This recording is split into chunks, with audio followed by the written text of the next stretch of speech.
E aí galerinha, tudo bem com vocês? Dessa vez eu estou trazendo agora um vídeo sobre sequência numérica.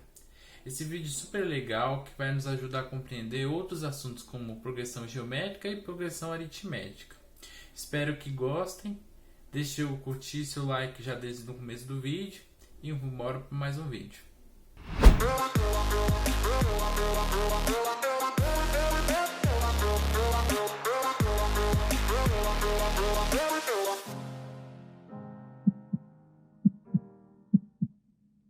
Então pessoal, a gente vai começar a falar sobre sequências numéricas, né?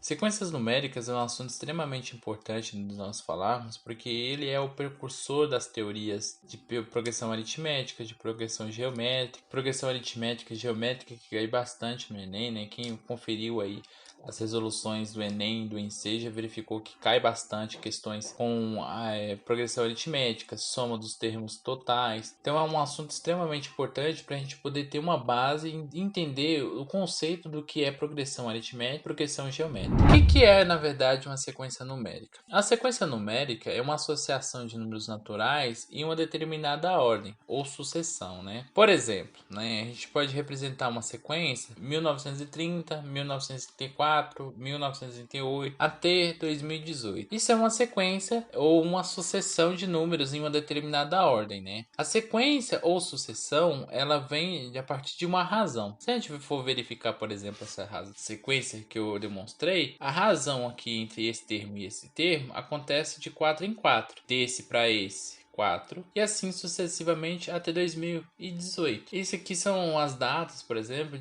da Copa do Mundo, né, que foi acontecendo na Copa do Mundo de 4 em 4 anos. Então isso aqui a gente pode chamar de uma sequência numérica. Uma sequência qualquer costuma-se denominar o primeiro termo, por exemplo, na sequência que eu representei essa aqui, 1930, de A1, e o segundo termo de A2 e assim por diante. Então A1, A2, A3, A4 e até AN, né?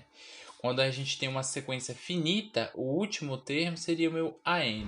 Formação dos elementos de uma sequência, né? Então, existem duas formas de se formar uma sequência. A sequência ela pode ser dada por uma lei de formação, né? Então, vamos, por exemplo, seguir um exemplo do que seria uma lei de formação. Dado uma sequência, né? A n é igual a 3n² mais 2, onde n pertencente aos números naturais, com exceção do zero, né? Quem não sabe ler a linguagem matemática, quando a gente tem esse símbolo aqui, significa pertence. E o n significa ao conjunto dos números naturais, né? Quando eu tenho essa estrelinha aqui, é com exceção do zero. Então o zero ele faz parte dos números naturais, mas nesse caso eu coloquei uma exceção para retirar os números naturais, para tirar o zero desse conjunto. Então a sequência, quando a gente tem uma lei de formação, eu posso determinar o n que eu quiser. Vamos supor que eu queira determinar o A30.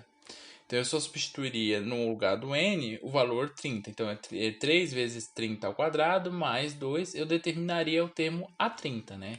Então só para vocês terem ideia, por exemplo, o termo A1. O A1 seria 3 vezes 1 ao quadrado, que eu vou substituir onde é n por 1, mais 2. Então o meu termo A1 é igual a 5. Meu termo A2, seguindo a mesma lógica, 14. Termo A3, 29. Termo A4, 50. Termo A5, 77. Isso infinitamente, né? Então, como ela não tem um último termo, eu posso seguir essa sequência infinitamente. Então ela é uma sequência infinita, né? Diferentemente quando eu demonstrei, quando a gente tem uma sequência infinita, a gente representa a sequência dessa seguinte forma, né? Representa os primeiros termos e a gente coloca 3 pontinhos, né? Significando que existe mais termos à frente. E outra possibilidade, por exemplo, de achar os termos de uma sequência é quando a gente tem uma lei de recorrência.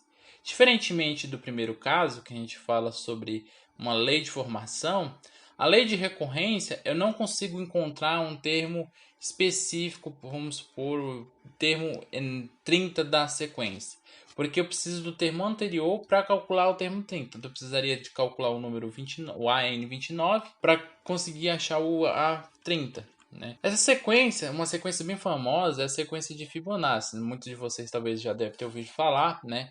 Mas eu quero ressaltar ela porque é justamente esse item que ela entra nesse caso, né? A lei de formação, a lei de recorrência de Fibonacci, ela é extremamente famosa e muito importante na atualidade, né? Fibonacci, para quem não sabe, ele foi um matemático italiano, foi nomeado um grande matemático na Europa na Idade Média. E ele foi reconhecido justamente por esse trabalho da sua contribuição na sequência de Fibonacci, né? Da sua própria sequência.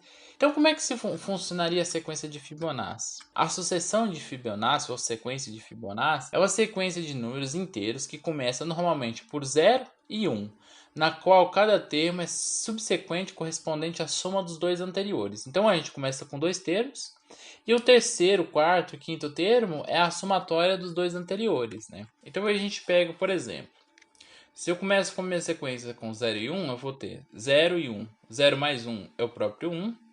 1 mais 1, 2. 2 mais 1, 3. 3 mais 2, 5. E assim sucessivamente, né? Então, o termo geral, né, se a gente fosse fazer uma fórmula para calcular qual que é o n, seria dessa seguinte forma, né? Para quando o n for igual a 0, o termo vai ser 0. Quando o n for igual a 1, vai ser 1.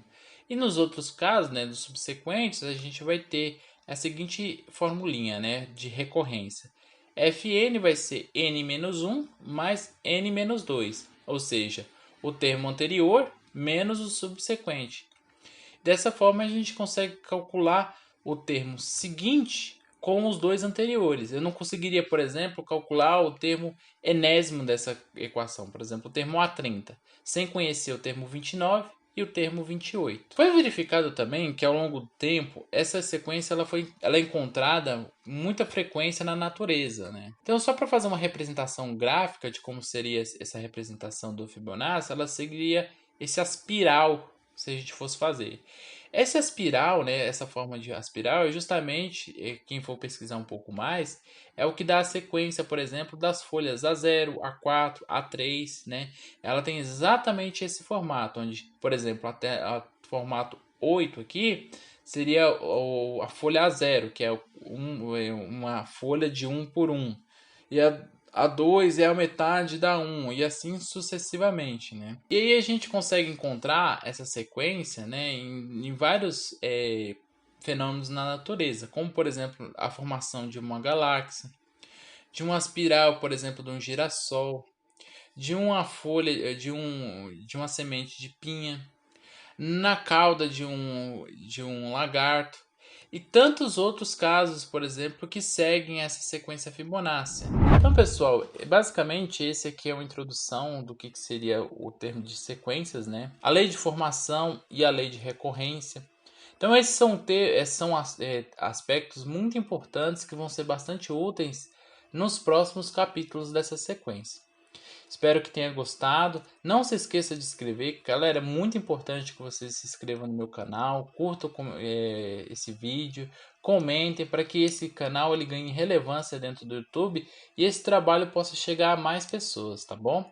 Bons estudos a todos e obrigado pela audiência.